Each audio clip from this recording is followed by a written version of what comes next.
Hi class, this is week 3, chapter 3 from Entrepreneur class.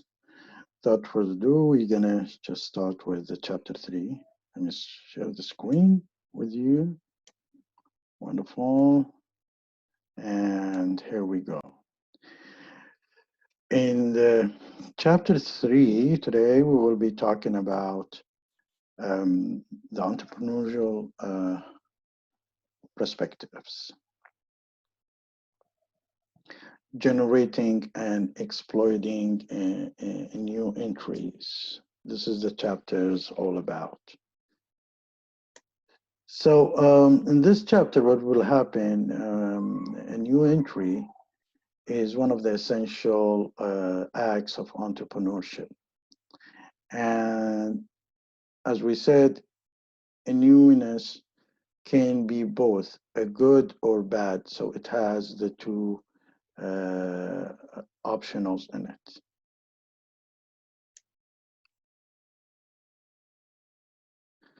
So entrepreneurial strategy maximize the benefit of newness and minimize its costs. And the elements include the generation of a new opportunity, the exploitation of a new entry opportunity, and the feedback loop. Today we will be talking about mostly about the generation of a new entry opportunity and the exploitation of a new entry opportunity. But keep in mind, the feedback loop is very important to do that. So if the new entry is exploited, performance depends on entry strategy, the risk reduction strategy, the way the firm is organized, and the competence and the entrepreneur and management team. We will talk about these in a more detailed base, each one of them. So, as we said, if the new entry exploited, then there is all these for the new the entry strategy, how you enter the market, the risk reduction strategy, the new way of the firm is organized, and the competence of the entrepreneur and the management team. Now, generation of a new entry opportunity, the resource or the building blocks. Combine the resource in various ways to achieve the superior performance. So you have multiple resources, like the manpower, the people who knows the market, the product that you have, the add-on that you have. You can combine all these together in order to have a superior performance. In the valuable, if it allows the firm to pursue the opportunity, neutralize the threat, and offer a product and service valued by the customer. So when you see this newness interesting is if you can naturalize the threats, competition, and all these, and you can pursue this opportunity and offer something new or not new, doesn't matter, customized product and service that the most important that the customer value it. Rare when a few or no competitors have it.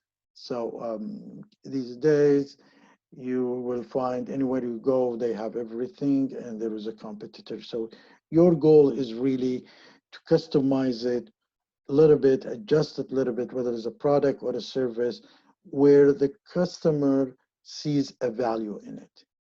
And imitatable when replicating the bundle is difficult and or costly. So when you're providing a service or a product, you want to make sure you bundle it in a way that is difficult, the competition can compete with you on it. So the basis for entrepreneurial resources is the knowledge built up over the time through the experience and therefore rare. I will give you a good example to understand what I mean here. The but the entrepreneur market knowledge is deeper than knowledge gained through market research. That's one point. The second thing, entrepreneurs who lack this knowledge are less likely to recognize, create attractiveness for a new product or a new market. As an example, if you don't understand the market, I mean, see, the first time I went to Iraq, I went there on behalf of a company called Ch3.com. It's located in Dubai. So we went there, and believe it, we did the e-commerce in, I think it was 2006, 2006 or 2005. And we failed miserably there.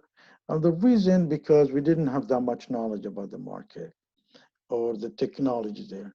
But then when I went back and I got an offer by the ITS to go in, second time, 2 years down the road, there where I had enough knowledge, experience about the market, where I was very successful because it came a combination of my education, my experience, and a knowledge of that market. So through these three things, I was able to set up the business in a way where, you know, we were in a safe zone doing a business for a few years and nobody is competing with us, and we were maximizing our profit and we were doing fine. And that's driven not only from doing a marketing research, because first time we did a market research and we found out that the market, there is a demand for this market, or there is a possibility of doing such a business. But when we went there, because we don't have the knowledge, we end up, and the experience, we end up failing in it. But the second time, we also done the marketing research, and we knew there is a market for us, but this time it came with a combination of knowledge, an extra knowledge or experience of the market, which has made the venture very successful. So when you have a different resources or a resource bundle is the basis for a new entry created from the entrepreneur's market and the technological knowledge and the other resources. So I had a combination of resources like my experience in the market, my education and knowledge, technology knowledge that I had, and other resources which is I had teams and companies are willing to support me to do this entrepreneurship, starting the business in this country. So assessing the attractiveness of a new opportunity, new entry opportunity, is through the following considerations help the entrepreneur determine if the product is valuable, rare, inimitable, and worth pursuing. Information on a new entry. That's help you to estimate whether the product is acceptable by the customers. The windows of opportunity that might be open now, but maybe be shut later on. For example, we had an understanding for the telco companies that if we establish a business there, or we will be a representative there, we're going to get the business for these two telco companies potentially. So this is one of the reasons I went there. But in the same time, I was also working on the higher education, trying to establish the business of higher education also in Iraq. So the windows of opportunity, if we didn't take it, we could have lost the opportunity to win that deal. And the comfort zone in the decision under uncertainty. So there was too much uncertainty, and we had to make a choice between the error of commission or the error of omission, and we decided to do the error of commission, which is let's go and try and see if we can win. So we didn't take so much resources. It was me and my assistant went there and started working on it. And if we left it, well, probably somebody from other country would have came in and took over that. So we didn't want to do an error of omission. We wanted to do an error of commission. If we made a mistake with not investing that much. So when you do business in the market, you try to see the both. Should I go for it? And if I go for it, when I lose, what I'm going to lose. And when I go for it, I'm not going for it, what I'm losing. So the loss of opportunity, the opportunity that you're not gaining, some people, especially the entrepreneurs, see it as a loss. They don't see people non-entrepreneur, if they don't pursue a business, they don't see it as a loss. Entrepreneurs usually, if they don't pursue this business, they see it as a loss. The assessment of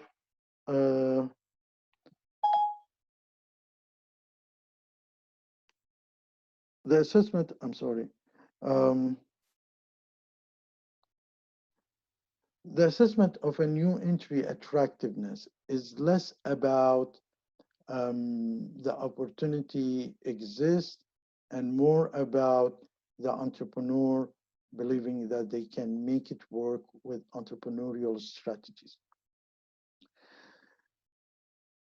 It is your, as an entrepreneur, if you believe that you can make it with a certain strategy, when you walk into certain market, a new market, or bring a new product, or a new market in a new product, and you know that there is a certain strategy you can work it out where it's going to be successful, then it would be wise. This is how you are interested in entering the market. So the assessment of a new entry's attractiveness is less about the opportunity exists. It's more about the entrepreneur believing he can do that work. And then we said with chapter one, uh, lots of people see there is opportunities. The second part, you need to see this opportunity. Is it for you or for somebody else? If it's for you, then you probably, the third part is you need to pursue it. So why you want to be the first mover entry strategy? It's the most interesting part of this. It is very satisfactory in it, but let's summarize it, is the fact that first movers develop the cost advantage. Because you're a first mover, usually you have a less cost because in a way you can price it as much as you want, and also you don't have sometimes that cost advantage. You have a cost advantage for it. First mover face less competitive rivalry. As I said, we went there and we were the first people to do this business of telecommunication in Iraq and higher education. So we didn't have the competition. So we were having invited by oil companies, by big universities, by telco, just to talk to the top management to explain to them our solution and how can it help them. The first mover can secure important suppliers and channel of distribution. There is lots of suppliers are willing to go in that time in Iraq, but they were afraid, they were not sure. So when they saw this company is walking there, driving there, everybody were interested to provide you, supply you and provide the channels of distribution. Not only that, you utilize that for other businesses also, because you're doing it some favor in a way. They look at it as you're doing him a favor, doing this to company, the supplier a favor to take them there. So you can also strike some favors in other countries or in other products and all these things. So there is lots of positive things also that other might not see it. First mover are a better position to satisfy the customer because you already the customer is, they have not established the standard. And the customer, how they would be, establishing the standard mostly through comparison with others, other products that it's competitive with you. So when you are the first mover, there is no competition with you. So it's easy to just satisfy the customer, and customer usually appreciate your approach to them to provide them the solution where you can get loyalties from them. And with the first mover, gain expertise through participation. So we went there, I found out, we failed, we came back, and then I joined another company who is interested to go there, but this time I knew what I'm supposed to do. And I gained the expertise. But keep in mind, as I said, the first mover do not always prospers, as I did in the first deal. We didn't get any far with it, and we didn't do well in it. But then the second one, we did well. So you want to make sure that not when you are a first mover, you do have a positive feeling about it, and you do have some at least qualities plus some studies, informational background. And as we said, the first mover advantage must outweigh the disadvantage. And it's all depend on how the environment is stable. And sometimes instability can do better, but mostly we work on a stable environment. And the second thing, you are able to educate the customers. If the customers, I had some customers, which is 2 universities, one of them, they just blocked me out. They didn't want to educate themselves, and they supposed to be University of Science and Technology. On the other hand, I had other university who's been, most of these students, most of these leaders of that university, they were studying outside or working outside. So it was easy for them, easy for me to educate them on. So the customers needs to be ability to educate them because it's a new product or a new service that you are offering them. And keep in mind, while you're doing that, you want to make sure that you erect or increase the barriers to entry and imitation to extend the firm's lead time.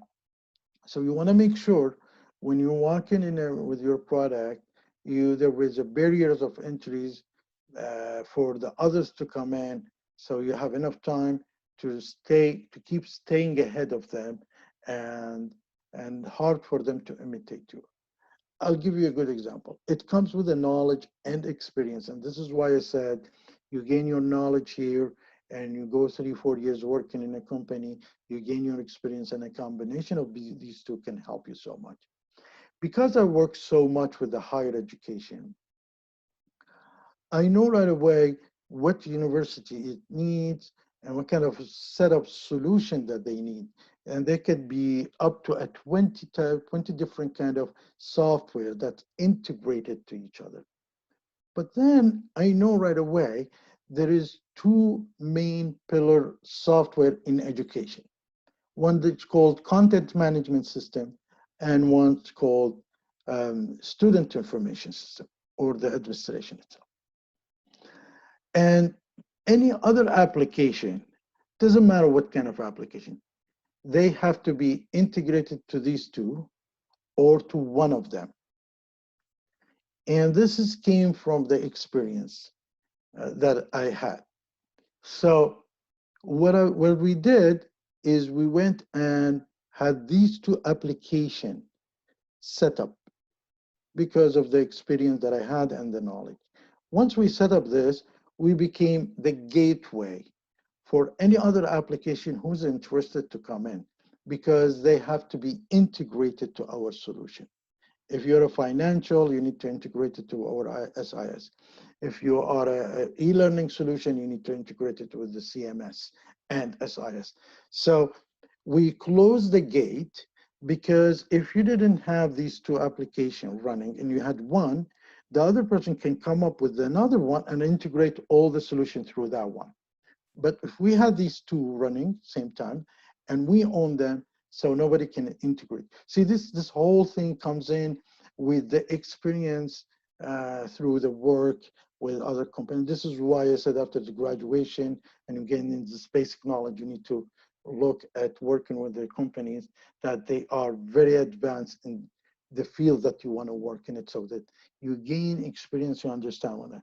So when they came, somebody like Microsoft or SAP trying to push their application on the universities, they said, okay, go and talk to Faisal and his team, because we already have the SIS and CMS, so you need to integrate to them.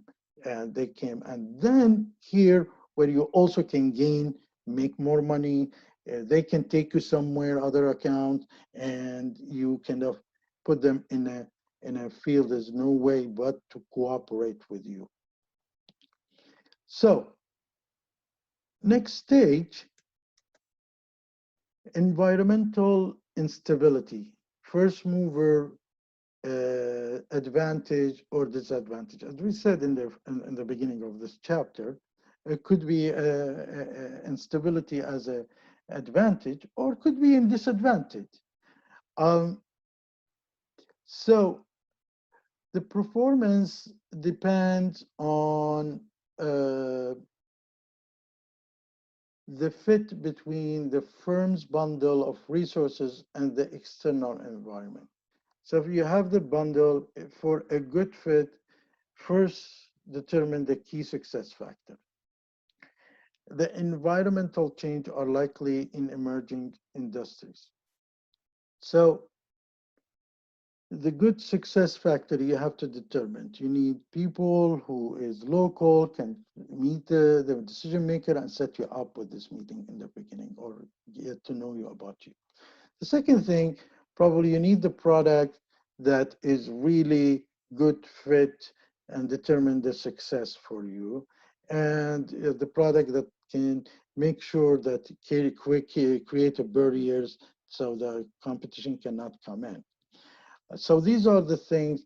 If it's environment instabilities, in the environment instabilities, also you can make more profit, by the way, than if it's stable. So the entrepreneur faces demand and technological uncertainty.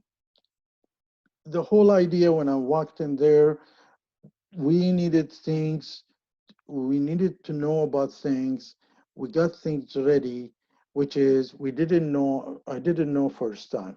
Like a power generator, the first thing I did about a power generator to make sure all the offices is running fine. We got a very fast internet, well connected to our offices.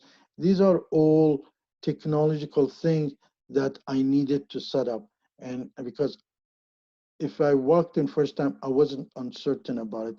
So I would have gone and said, oh, there's no electricity. How are we going to find electricity? All these things. Oh, there is, I don't know.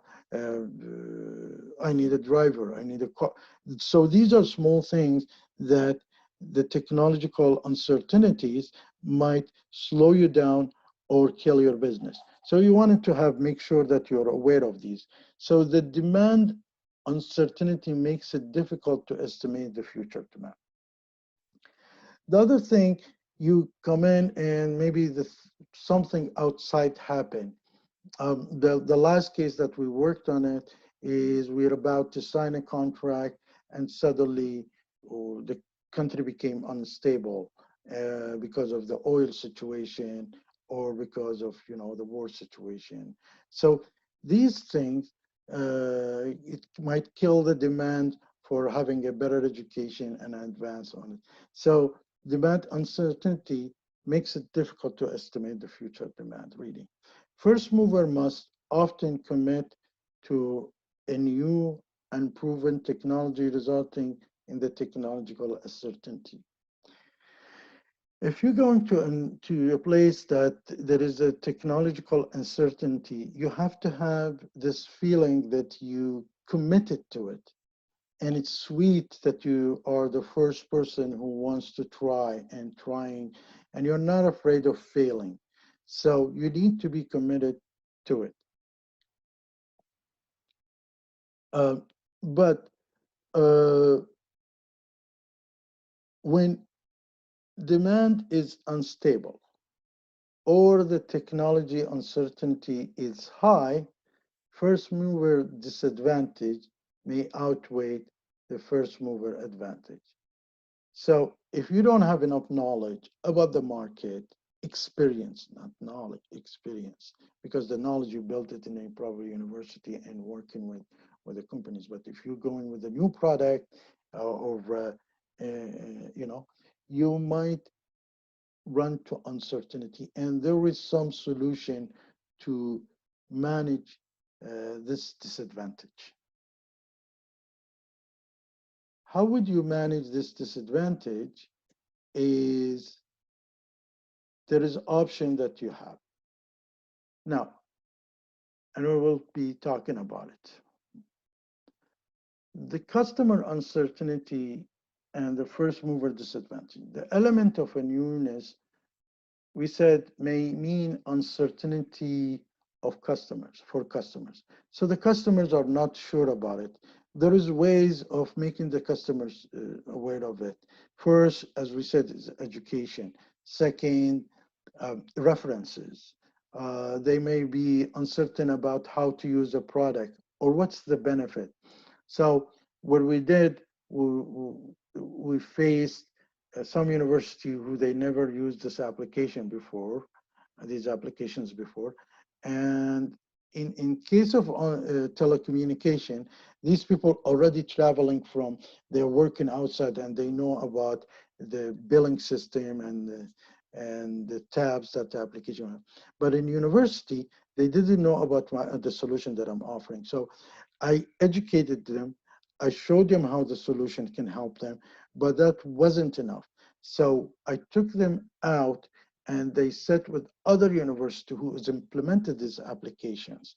And they told them, they educated them how better they became by utilizing these applications. It's not within the country, they were outside, but they were glad to talk to each other just to understand how they've been improved through my product, our product, and through our services. So to reduce this uncertainty, entrepreneurs can offer informational advertising or use a comparison marketing also. But the third one is references. When the product is highly innovative, the customer may lack of a frame of references for a processing product information. And here, where your first goal is really to establish a references, because a reference, a positive reference, can help you to close lots of deals and to shorten your making your business easier. A good reference is a positive references, and it's okay if you break even or invest into the first reference, time, effort, or even some money. But as long as you establish your first reference, then it's easy for you to move on with others to do business with them. By delaying entry in a market requiring considerable education, the firm might benefit from the investment of the first movers. So let's say there is uncertainties, education, people don't know the product you're offering. So you might wait not to be the first mover and have somebody to go first. This is a very risky, but is it's also on other side is we put you in a safe because you just watched the first mover and try to move after the first mover without lots of time or before they create the barriers or others start moving in. So you keep an eye on the first mover and see when's the best time to move in. But on other hand, first mover can have the advantage when education directs the customer's preference. Because here where talk about your product and educate them, they will have two things. First, they feel that you are there for them, and this is what they feel loyal to you. And the second thing, you educate them on that base. You, in a way, brainwash them, but you're not brainwash them, but you set up their standards so that anybody else comes in, the first thing they're gonna ask, they will probably information that you're gonna give to them, they will cross check it with them. And believe me, this will makes it more toward you positive. They might come back to you even with seeing the competitor and come back to you and says, well, the competition came to me and told me this is, what do you think about it? Because you already established this trust between, and you became as a consultant, not as somebody who is selling and throwing products and running away. So first mover can have an advantage when education directs customer preference to the firm product, when the firm is seen as a founder, and when the firm can erect barriers, entries, and limitation. So we, I was educating them. And then when they went and saw other universities, the others told him, well, his nickname is King of Education. So they were seeing me as a founder in that area for education. And as actually I was the first people who walks in there. So I'm the founder for that concept. And when the firm can, and then I created the barrier, technological barrier, which is putting SIS and CMS. So it was hard to enter for others, and it's hard to imitate. Now, furthermore, entry barriers provide a grace period of limited competition. So we know the competition will walk in, and we know the competition is much richer, bigger, and stronger, all these things with us. But we created enough barriers where we had enough time to establish our name and our business and our product. So this lead time, the first mover prepared for the future competition. So the other one, they came in, they had to compete with us. We didn't have to compete with them. And our competition with them was less compared what they are. So they had to offer way more than we did in order to gain a business. The first mover can also extend the lead time by using barrier to entry, like you building a customer loyalties, because you are teaching them, you educate them, and when you educate them, they will probably gain the power of the knowledge, and this power of knowledge will promote them, will put them in a very symbolic situation.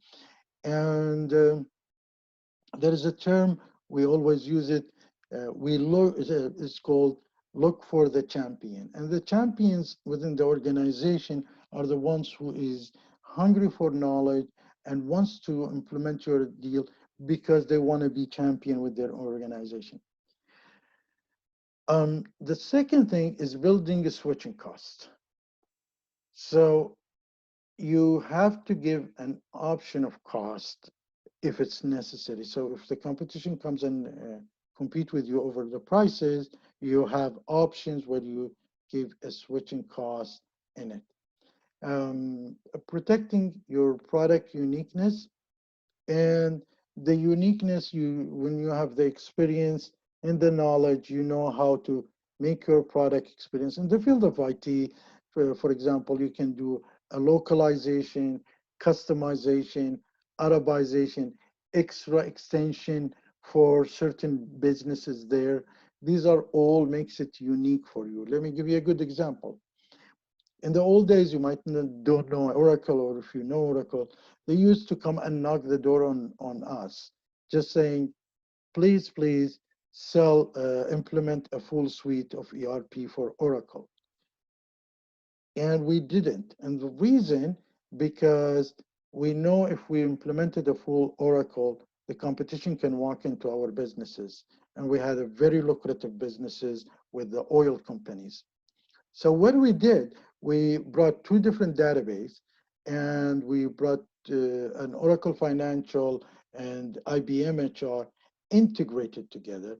Database, we brought an Oracle RDBMS and IBM, which is DB2, and integrated them. And all this headache, just to give an extension that we have customized it for the oil companies that Oracle ERP cannot provide it.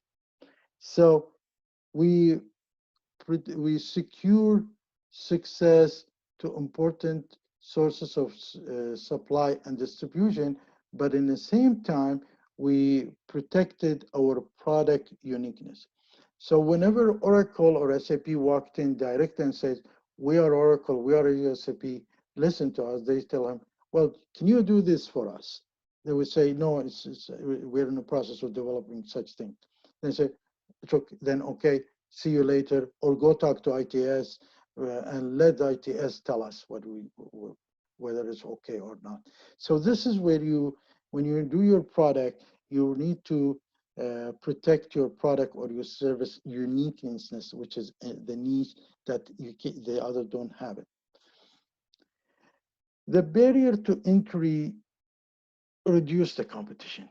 So I guess we didn't have anybody compete with us because we were the first people who went to the customer, and we know exactly what they are not finding in the services that others offering, and we went and invested in that, and we gave them, and then we generated way more than we other expected that, and we were the focus in these oil companies in UAE and making tons of money, and the suppliers such as IBM and Oracle and Microsoft were knocking on our doors because we hold the winning card.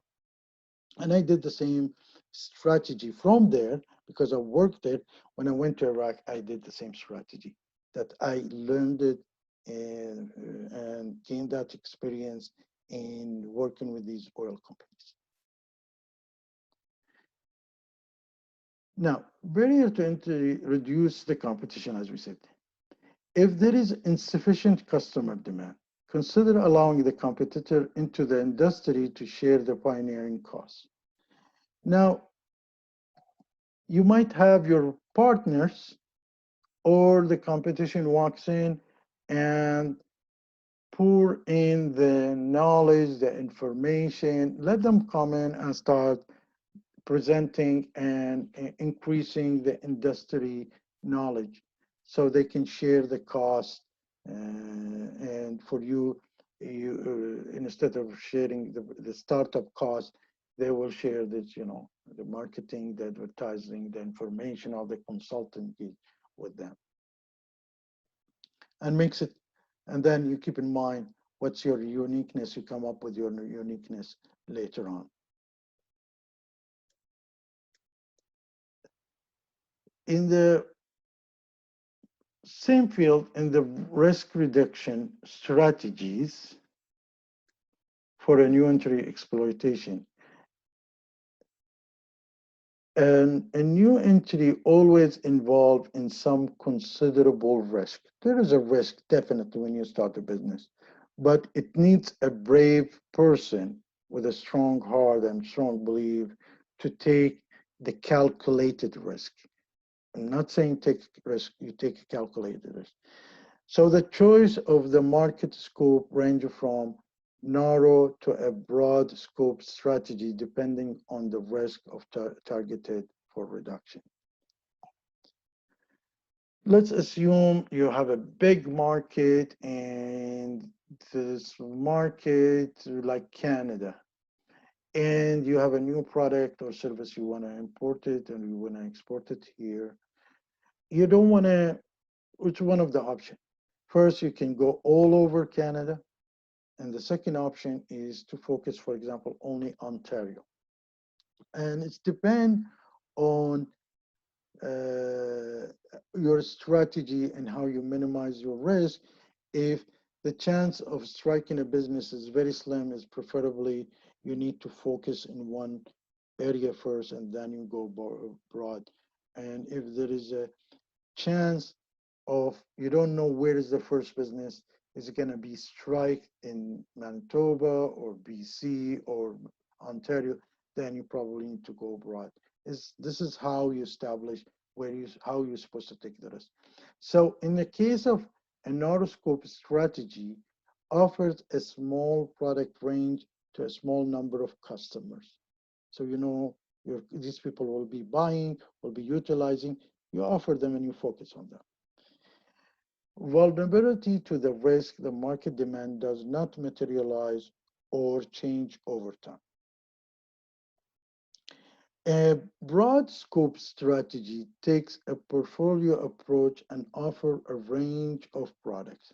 Here, sometimes you have a multiple products that you are targeting Ontario. And once you have one product, you're targeting the whole country. And the both are a broad scope strategy. If the entry involves in creation of a new market, a broad scope strategy reduces the major risk of uncertainty over customer preferences. What does that mean? Means that you can give him, if you have a red apple, green apple, yellow apple, a person wants an apple, you have all the options. That's one thing. So that's a broad strategy. And if you have only a red apple, don't keep it for one person, just show it. Show it to everybody. So one people comes in, some people comes in and take this apple. So this is the broad strategy that you need to build to minimize the major risk of uncertainty, because you don't know who is going to take this red apple that you have, or you don't know the person who's coming to buy from you, what kind of apple he likes. So these, you keep the two options in your mind. And as we say, you need to knock 10 doors to have one door open.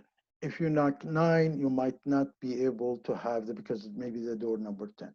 So if you want to have one door open, you need to knock 10 doors. If you want to have 10 doors open, you need to knock 100 doors. It's matter of numbers also when it comes the deals, but also it comes with the gut feeling that you have. If you don't have that concept of coming with a new product, there is something called the imitation strategy. And, you know, Bollywood does that a lot. When we're traveling overseas, we see lots of imitation is happening, and you know, lots of countries trying to imitate whatever the advanced country, like in Canada or States, they imitate that. And one of the biggest business of USA is other countries in some field they're trying to imitate them. So imitation strategy is another strategy to minimize the risk. In other words, imitation is easier than conducting a systematic and expensive search. I'm walking to a city where I see lots of McDonald's there. So I can make a restaurant look like McDonald's and start selling burgers there because I know people will buy that. That's one of the imitation. Imitation successful practice helps the entrepreneur to develop a skills necessary for the industry success. So if you build something like McDonald's and you start in India or in China or anywhere else and try to imitate them, you gonna gain the experience, and this experience will develop more success in your life. Imitation provide also organization legitimities. Um, if we have one restaurant who makes burgers, but they don't look like McDonald's, and we have a restaurant that makes burger but looks like McDonald's, you think the customer think the restaurant who looks like McDonald's is more legitimate or more gives you more legitimacy. So, for example, when I was in Erbil, north of Iraq, they were in the beginning they didn't give them. It's a very safe zone and a good business center, but Second Cup did not give them license to operate. So the person imitated something looked like Second Cup. And the funny thing, there was another restaurant, another coffee shop, which looks like a Starbucks, also imitated because they didn't get the license, so they went and imitated. And the funny thing, even the cups, even I was confused when I walked in there, who've been living here. I wasn't sure if this is a Second Cup or not, but then I tasted the coffee. I could tell the differences, but the regular people comes in and they think it's a Second Cup. And also when they go to Starbucks, it's oh, okay, that's a Starbucks. And a good part of it, this person opened, it was very busy, opened Second Cup lookalike just beside the Pizza Hut. And the Pizza Hut, it was a legitimate one, a full license Pizza Hut. So you're looking at the Pizza Hut and a full license, and you know this is an international license franchise, not thinking that that Second Cup is not licensed. So it gives you more feeling of imitation and imitation legitimacy. Imitation strategies include franchising and Me Too strategy. In the Me Too strategy, variation may be minor product changes, just like what I said about the Second Cup in Arbil, or it could be the next door guy, which is this Pizza Hut, the real Pizza Hut, which is they were doing it. And entering a new market is like in the Me Too strategy, variation may be minor product changes, entering a new market, or delivering the product in a different way. There is something where they cannot shut you down for patent or copyright or the competition. So they cannot do that. An imitation strategy may reduce the research and development costs, R&D costs, because you're just copycatting a coffee place. You probably bring some waiter and some person who works in the back in the restaurant, give him more money, and he comes in and makes exactly the same coffee. That reduces the customer uncertainty sometimes also, and provide immediately, because when you're drinking that Second Cup coffee and you go there and you drink some very slight changes that nobody can notice except people who always goes for the Second Cup, they can find the differences there. So managing a newness, a creation of organization offer some liabilities of a newness. Sometimes we said a new product or a new market or a new product in a new market or a new organization. That's another way of a newness. And in the new organization is liabilities comes from learning a new task, which is, curve of learning of curve, is that it's expensive and takes time. The second thing, the role of responsibility may overlap or have some gap. So there are also going to be inefficiencies going on there. And the informal structure takes time to establish. Now, I don't know why the vaccine suddenly goes away, but something got to do with Zoom, but it's okay. You saw me, I was there. The entrepreneur can benefit from assets of a newness. Established routine can be liabilities when the firm faces the changes. So if you have certain routines that you need to do, it can be liable for you, especially in the new market or new places that you need to work on it or the new conditions. And the previous practice might create also momentum redirection is difficult. So you've been doing the work this way, and when you move into a new market or establish a new company, you take this some habit, which is it's not necessary with this newness, and it's difficult to have these people adjust to it, and it's liability. So a heightened ability to learn the new knowledge is a source of competitive advantage. An entrepreneur always curious about learning, and they want to learn, gain experience. And this is where your competitive advantage. The new venture have a strategy. Um, the new venture have a strategic advantage over the mature company, particularly when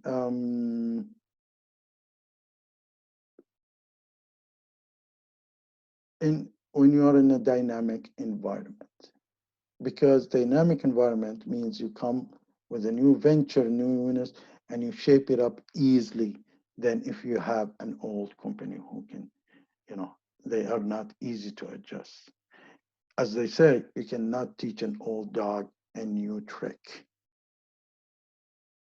So old companies usually, it's very difficult to teach them a new tricks.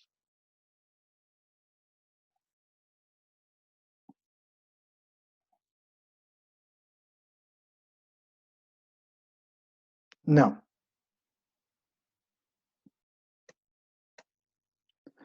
so this is the end of the chapter 3, and we will be, next class, we'll be talking about chapter 4. Thank you, and we'll continue.